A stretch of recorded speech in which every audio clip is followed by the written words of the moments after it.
Folks, welcome into That Betting Show, January 9th. He's Teddy Savransky. Give him a follow at Teddy_covers. I'm Donnie Seymour at Rightside VP. We're going to get right into it. But before we do that, folks, you know the drill here on That Betting Show. Give us a follow at SBR Sports Picks on Twitter. Subscribe to us on YouTube. Get that notification every single time that sports betting show is released. You'll be able to get the notification and jump in and check it out. SBRodds.com. Every time those lines are moving, check in. This is your one-stop shop for all your sports betting needs. Let's get right into it, Teddy. Segment 1, hot topics of the day. Zion Williamson and Duke. What a traveling circus out there, Teddy. 30, 10, and 5 last night in Duke's rout of Wake Forest. Moves to 13-1 overall in the season, a 2-0 ACC start. Teddy, those Duke Blue Devils out there, some interesting betting implications and a little bit of fun if you're watching those Duke Blue Devils last night. Oh, yeah, of course. You know, the number bouncing 21, 21 and a half all day. And then Wake, let's see, Sharon Wright missed a free throw. He turned the ball over. Torrey Johnson missed a layup. And then at the end, Michael Wynn missed the jumper. Any one of those shots fall. Wake gets the money, but the missed free throw, the turnover, the missed layup, the three-point jumper, and the dunk by Marcus Bolden. Guess what? Duke wins by 22, plus 21 and a half. Not so good. Duke heading on the road to face number 13 Florida State this coming Saturday. Hey, Teddy, if you take a look at this ball game, which is always a conundrum for cappers as we look at it, because you always are going to leave, most of the time those last 5 minutes to a little bit of chance when you're laying 20 points, because it's no longer outside the realm where you're fouling in the last 2 to 3 minutes, or if you need some extra hoops there, you might be dealing with the 12th and 13 guy coming in on the bench. Duke carried a lead of 25 into the second half. You saw it evaporate, come back, and end up covering. Just real quick, Teddy, on your capping analysis here, when you have a line of 20 to 30, of course we want to be up 40 points and have an easy cover. But does that take anything into effect when you say, well, who might be coming into this basketball game, especially, Teddy, with Florida State on tilt? Maybe you want to rest some of those guys to make sure you're rested and ready to play Florida State up here on Saturday. Yeah, certainly with Florida State on tap, that's a theory. But the bottom line is I don't do a lot with 20-plus point road favorites in college hoops. I can't tell you the last time I laid 20-plus points on the highway. It's not in my wheelhouse because of situations like this. There tends to be a lot of randomness at the end of these ball games. When I get involved with a 20-plus point favorite, especially on the road, I'm much more likely to make it a first half wager. And then if that doesn't come through, I may well come back and bet them in-game or bet them in the second half. But for the full game, those aren't bets that I make very often. NBA action, Teddy. We are gamblers here, and this is That Gambling Show, That Betting Show, That Everything Show, if you want to call it, at sportsbookreview.com. DeMarcus Cousins says, Teddy, January 18th, I'm coming back, and I'm trying to get after my title run here and get a ring on my finger. Golden State 27-14 and second in the Western Conference here. If we're looking at moving forward here, sometimes look, they have a really nice structure in Golden State. They run a fast up-tempo offense. Now you're going to throw a big man into the equation, Teddy. Are we seeing this as a blessing in disguise for Golden State moving forward, or could it slow down the tempo? And we all know Boogie Cousins, not the greatest locker room guy if things aren't going his direction here. Yeah, I mean, Boogie Cousins as a 20-year-old is not the same as Boogie Cousins as a veteran like he is now. And I think that's very clear. It was clear when the Warriors signed him. And when it comes to his character, it's a guy that just wanted to win. And it really feels that way for his career. I think Boogie Cousins in general has gotten a bad rep. That being said, when you think about the Warriors from a betting standpoint, Cousins is not here to win games in January. He's not here to win games in February or March. Comes to April and May and June that he's here for. The remainder of the regular season for the Warriors with Cousins will be, how do we get him acclimated? How do we get our spacing right? It's not about margins. It's not about even necessarily winning games and getting the number 1 seed. That's not Golden State's priority. Their priority is getting the roster meshed together for the postseason. I think there'll be ample opportunity to bet against the Warriors when Cousins comes back, at least short term, because the market's likely to say Golden State's better when, in fact, short term, they're probably going to be a little bit worse. Hey, Teddy, we like to take a look at, futures lining up and how it's going to impact there. Obviously, Golden State is a huge favorite out there in the Western Conference and also to win the NBA. How about talking a little bit of value? Hey, Teddy, you got any value at a minus a minus 160 to win the NBA title. Talk about value on that one, Teddy. Sure. I mean, again, there's 29 other teams. You're laying minus 160 with one. Steph Curry gets hurt, you're now a dog. Period. Draymond Green or whoever. So I can't. I don't know that I think I bet a future on the Pistons in like 2004 when they got Sheed Wallace. I'm not betting NBA futures very often. Okay, it's a bad market. There's zero value, whether you want the long shots or the favorite. The favorite wins in the NBA playoffs. We talk about 7-game series. The better team tends to come out. This isn't the NFL where you get the upsets on a regular basis, or MLB where a team can get hot.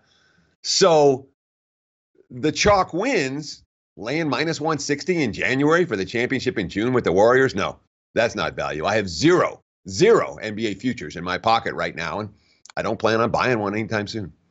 Yeah, it's crazy to see a prohibitive favorite that much with that much season left to go. You never know what could take place there. Let's get into the NFL real quick. A lot of coaching carousel, Teddy. And even when we were punching up the script for that betting show a little bit earlier today, even more hires coming down the line here. Tampa Bay gets Bruce Arians and Todd Bowles in a package deal. Looks like Leftwich's going to come along also as an offensive coordinator. Selling that package deal to Tampa Bay moving forward, I think it was a pretty good investment for them. If we look at Tampa Bay last year, Teddy, 7-7-2 against the spread. And then if we take a look at another interesting hire, Cliff Kingsbury goes from we don't play any defense at Texas Tech, but I'm an offensive genius, to getting fired, to going to offensive coordinator at USC under Helton, and recruiting, getting his offense in order, and all of a sudden plucked away and going to the Arizona Cardinals. Also, if you missed it in the meantime here, Browns hire Freddie Kitchens, an inside hire, and the Bears' Vic Fangio, defensive coordinator, goes out as the head coach for the Denver Broncos. But interesting in that, Gary Kubiak going to come out of the front office to coach the offense there. Talk a little bit about some of these coaching changes, Teddy, maybe some that you agree with or maybe disagree with. All right, let's start with the 4 coaches that have, Bruce Arians hired, Cliff Kingsbury hired, Freddie Kitchens hired, Vic Fangio hired, and it looks like Mike McCarthy may well go to the Packers. Those 5, let's give all 5. Over, under, total playoff wins from those 5 before they get fired. 3.5? Nah, that's high. 2.5? Nah, that's high. 1.5? What do you think, Donnie? Yeah. Going into some interesting moves. How many playoff wins did they get? Let me ask you. Yeah, over, under, 2.5. What are you on? I'm going to say, you know what? I'll lean towards the over in that one. I'll lean towards the over before they get canned. Because it's Kitchens, right? Right. Yeah, the Browns are poised to win some playoff games. And look, when we talk about these NFL coaches, every new coach is always better than the guy that they just left. Bruce Arians, run out of town. Cliff Kingsbury, run out of town. Mm-hmm. Mike McCarthy, run out of town. Vic Fangio, 19 years of coordinator, never been a head coach. Wonder why. Freddie Kitchens, offense coordinator. He had 6 games as that or 8 games as that. Now he's the head coach. There's not a lot of great candidates out there. This is what we end up with. We'll see. The bottom line is the more talented rosters will have more success, regardless of the head coach. And the Browns. Absolutely. Yep. And the NFL, I mean, as is in hockey and basketball, you're hired to be fired. These guys are highly compensated. So don't feel bad for them. They will land on their feet somewhere with a multi-million-dollar golden parachute. Teddy, as we saw the NCAA football season come to a close, we sort of hang our head, pour a little bit out for the good guys there. We'll see you again in August. But it seems like when one betting window closes, one always appears on the horizon. And many of us aren't golfers. But yes, the 2019 PGA season is underway here, Teddy, in bright, sunny, warm, beautiful Hawaii. And if we take a look at just some of the ticker information there, Justin Thomas, a plus 550 is favored to win the tournament. 2018 champion Patton Kazari is going to return to defend it. Look, we're going to see look, you get lucky, Teddy. You're out there on the West Coast. You're living in Las Vegas. You're getting some nice weather. We're buried over here in the East Coast. It's cold. It's 30 degrees. We get to see a little bit of golf on TV from Hawaii to it feels nice, and you might be able to get some bets in. I'm not a big guy in gambling with golf, but I don't know if you are or not, but just nice to see another betting window open up for us gamblers, Teddy. Sure, and look, it never ends. If you don't have golf, you have the tennis season starting, and then the auto racing season starts. When you talk about periphery sports, there's always something going on. And when you talk about the periphery sports, I'm telling you, if you specialize, if you focus on golf, I don't. If you focus on it, it's beatable. The matchups to this day, the guys that I know that do their work in golf, they beat the matchups on a week in, week out basis. That's the way I'd attack it. Forget who's going to win the tournament. Work in your matchups. That's where the pros get involved at the biggest stage and golf, with the biggest wagers, I should say, when they bet golf. Line moves, Teddy, in the NFL. No, look, divisional weekend lining up on Saturday and Sunday. Some interesting ones to take a look at here. Some high scoring, Teddy. And the first one we're anticipating, 57 now as a total in the over-under for the playoffs between the Indianapolis Colts and the Kansas City Chiefs. We are expecting some points to be in this one. There are some intriguing battles that we'll take a look at as we go along throughout the week. You know, the offensive line not giving up sacks for the Indianapolis Colts, the Kansas City Chiefs, a little bit weak on the back end of the defense, but up front, being able to sack the quarterback. Weather conditions not looking to be too big of a factor in this one, Teddy, but 57 just seems high for the playoffs. Sure, and it is high for the playoffs, but it's also the Kansas City Chiefs, who are something of a different animal. And you have Patrick Mahomes on the one side and Andrew Luck on the other. We saw in the opening round, 3 unders, 1 over. The only over that cash came, in kind of bad beat-ish with the Seahawks and the Cowboys going over the total, although it wasn't the 2-point conversion. It was that final touchdown that got it there with Seattle coming through the back door. That also sent the game over the total before the 2-point conversion, but that was the only over. There weren't any shootouts in the wild card round of the playoffs. Now, obviously, with these 2 QBs and these 2 level of potency, offensive with this level of potency, we are seeing a fair bit of overpressure. All that being said, Colts are 6-2 to the under in their last 8 ball games. They have not been cashing winning bets. And as I've talked about all week with this game, in my mind, it comes down to a single handicap. Colts offensive line versus KC defensive front. If the Colts, what they allow, only 18 sacks in the season. Andrew Luck went through a 5-game stretch where he didn't get sacked even once. If Luck's uniform is clean, Indy's going to cover, maybe win. If that KC pass rush with 52 sacks on the season gets to Luck, KC is going to win, and Indy's season likely to be over fairly early on Saturday afternoon. Yeah, the total also, right, another interesting one, Teddy, which we'll get to real quick here, just as a synopsis. The New England Patriots and the Charger game, which dipped to as low as 45, but it looks like weather not really going to be a concern. It's going to be cold in the Northeast here in Foxborough, but maybe 25, 26 degrees at kickoff, light winds. But that expected snowstorm or rain might not hit at this time, so you're seeing a buyback in that one as 47s look like they're spread across the board. One interesting number I always like to look at in the playoffs, and obviously during the regular season as well, is when a football team is getting 7 points, and as a sports gambler, sometimes you're waiting on that, saying, "Ooh, maybe it'll go to 6.5," or is there value if it goes to 7.5? Just from a betting perspective and a betting side, Teddy, talk about how people approach these games, professionals, public, when you see that 7, because natural intuition is going to say, "Boy, I really would like it if it went to 6.5. I would jump on the Rams," or "Ooh, if I can get 7.5, I would lean towards the Cowboys." Talk about some of your criteria in that one. Sure, and it's the same thing around 3. Where the difference between 2.5 and 3.5 in the betting markets is enormous, because more games get decided by a 3-point margin, by a field goal, than any other factor, any other final margin in the NFL. 7 is the second most likely, most common final differential between the 2 teams, and obviously the difference between 6.5 and 7.5 is enormous. As we speak right now on Wednesday morning, the line is showing indications that it's going to go up, not down. I call them leading indicator books. Pinnacle already at 7.5. Bookmaker 7.5. Now they're minus 19 on LA. That's been bet up so far this morning. We're starting to see the Rams at 7 minus extra juice. It's not the minus 110. That tells us the markets are looking at the Rams side now. If you like LA, I would bet them now, not later. If you like Dallas, well, hold off. These 7.5s appear like they may be more prevalent in the days to come between now and kickoff. We'll talk a little bit more NFL to end the show here, but we're going to get to one of our favorite segments here is Watch What You Bet. Picked out an NCAA basketball tilt with some interesting injury information, and also we'll get to the hard court in the association. Teddy, big injuries in this Big 12 battle tonight between TCU and Kansas. Taking a look at some lines here. Kansas favored across the board at minus 6.5, a total of about 151 showing up at multiple outlets. Money line plus 210, minus 250, depending on where you're shopping. Azubuike, the center, hurt his hand and is now out for the year. He did, however, miss the last game, Teddy. Kansas didn't fare too well. I know sometimes it's a little bit shocking and you can't make up for it, but maybe you need a game or two under your belt to try to realize that loss. But you're going to come back here, play a Big 12 game. Could TCU be a live dog here without the big dog in the middle for Kansas?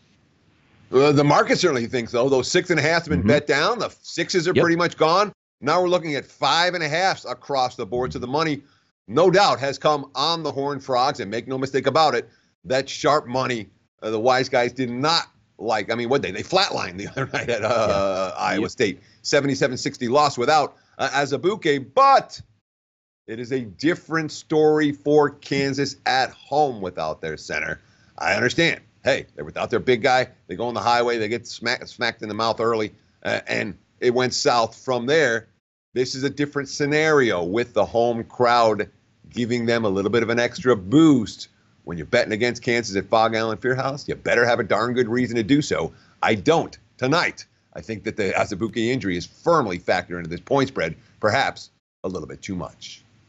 From one Texas team, TCU, to another, the Houston Rockets in play here. A home dog versus the Milwaukee Bucks in this one as we shoot it up. Looks like at the time right now, 226 is when we were punching it up, but that number has also moved across the board, Teddy. Look at more at 227.5. So that number on the rise here. Nice little tilt here as we see superstars go head-to-head with the Greek Freak and James Harden. I know you have some stats on this game to take a look at, but it's an interesting game in January. What are we looking at, Teddy?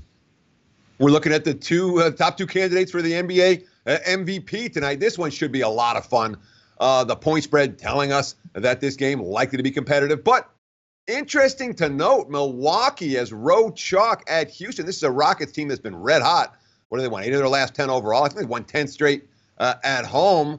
And now they're being priced as home dogs, which speaks volumes about the betting market respect for this Milwaukee Bucks team. Why are the Bucks getting all this betting market respect? Simple. They're the only team in the NBA that ranks in the top 5 in offensive efficiency, 113.5 points per 100 possessions, and defensive efficiency, 104.3 points allowed per 100 possessions. So when you're top 5 on offense and top 5 on defense, you're going to get the market respect. Certainly Milwaukee is doing that tonight. Bucks coming off a nice win over Utah, in which they did a bunch of switching in that ballgame. It'll be interesting to see how they defend Harden tonight. The Rockets defensively, well, their numbers significantly weaker than Milwaukee, both full season and in recent games. It's a big part of the reason why we're seeing the Bucks as road chalk the targets at in Houston tonight. Why do they call it the Target Center? Toyota Center, TNT, same thing. Yep, same thing. I think isn't the Target Center's up in what for the in Minneapolis? I think. Right? Yeah, there you go. Look at that. Hey, comment slip there. Segment 4, Teddy. NFL football returns. Did you see? I love this time of year. I love the big guys going at it. The Titans come back in here, and I don't mean the Tennessee Titans. I mean the big guys coming off the break, rested and ready for this. The road-weary teams coming into the Chargers seem to be lovely and loving it on the road throughout the season, as we always joke about in Carson, California. Don't really have too much of a home influence, so they're used to playing on the road. But now going into yet another road game, a West Coast team coming east, long travel, cold weather. But it looks like they're going to subside right now with the winds and the precipitation. Looks to be heading away, as we've seen that line go from about 45.5 back up to 47 here. But that line staying steady, Teddy. -4. Are we seeing the New England Patriots a little bit cheap right here with this number due to their dominance in the playoffs, especially at home? Or maybe you're just saying, you know what? It's not going to go against this Charger team on the road. They've proven it time and time again. Yeah, it feels like the mainstream narrative for this story is look at what the Chargers can do on the highway. Obviously, again last week, taking care of business. We saw them go on the road and win at Denver in week 17 and at KC in week 15 and at Pittsburgh in week 13. All that being said, now this is their 5th road game since week 13, and they're flying all over the country. It's not like LA's in the middle, flying to Foxborough where 27 degrees, not Chargers weather, not even a little bit. And we have this Patriots team that all they seem to do is win games and cover point spreads at home in January. This is an NFL postseason that is now 14-1 to the dog over the last 2 years. All right, dogs covering all the meetings against the closers in the wild card round. Dogs 10-1 in the postseason last year. The one favorite to cover was the New England Patriots during this span when they beat Tennessee 35-14 last year. Now, obviously, Tennessee lost. They fired their coach after the game. It wasn't a great Titans team, but in a trending world where the dogs are the only way to go in the NFL playoffs, New England has been that lone exception. And make no mistake about it, the Chargers are a popular choice. They are the public side in this ballgame. Of course, this doesn't feel like a Super Bowl type New England team. They've been in the Super Bowl each of the last 2 years. This year's team does feel weaker. Yeah, no, it looks like they completely shifted also, Teddy, down the stretch, saying we're going to be more of a running team because the explosiveness on offense, Rob Gronkowski, you lost some wide receivers, Julian Edelman out there, just doesn't seem like to be the same thing. And then Father Time catching up with Tom Brady. Should be an interesting one in Foxborough this weekend. Off the mic, which leads us into our next one, Teddy. We're talking Patriots here, so talk about it again. Tom Brady, 19-3, straight up at home in the playoffs. We've seen it all over the years, even dating back, not even into the playoffs, with the snowplow game, Teddy, if you remember, where, 3-0 win over the Miami Dolphins because it was snowing in bad conditions, and a parolee goes out there and clears the way for a winning field goal to take that game 3-0. We've seen, lines of communication go out in big third down moments late in the fourth quarter. We've heard of bugged locker rooms, deflated footballs. Teddy, any shenanigans here possibly going in the direction of the Chargers as they go to New England? Sure. I mean, when you made the list out, because my first reaction was, no, come on. There's nothing. Brady's 19-3 at home in the playoffs because the Patriots have been good. And then you start listing everything. You're like, Deflategate and the headsets that didn't work, and the locker room. I mean, there's all kinds of issues with New England. All that being said, when you talk about a team who maybe the microscope is on them pretty closely, if the Patriots get away with anything, it's going to be hard for them to do. I would expect a straight game, but I tend to expect straight games. I'm never one of these guys that's looking for conspiracy theories or looking for ways they're going to get New England. And frankly, after making the Super Bowl last year and the year before, does the league really want New England to make it a third straight year? I'm not convinced that's the case. All that being said, I don't think the league wants the Chargers to have a home game in the NFC and the AFC championship game either, because who knows if it'll sell out if they do. Exactly. That betting show, January the 9th, fastest 20 minutes, and all of your sports betting needs right here in One Stop Shop Betting. He's Teddy. I'm Donnie. We'll be back tomorrow again. We're going to break down a football game again between my Philadelphia Eagles and the New Orleans Saints. Have a good day, folks. We'll catch you again tomorrow on That Betting Show at sportsbookreview.com.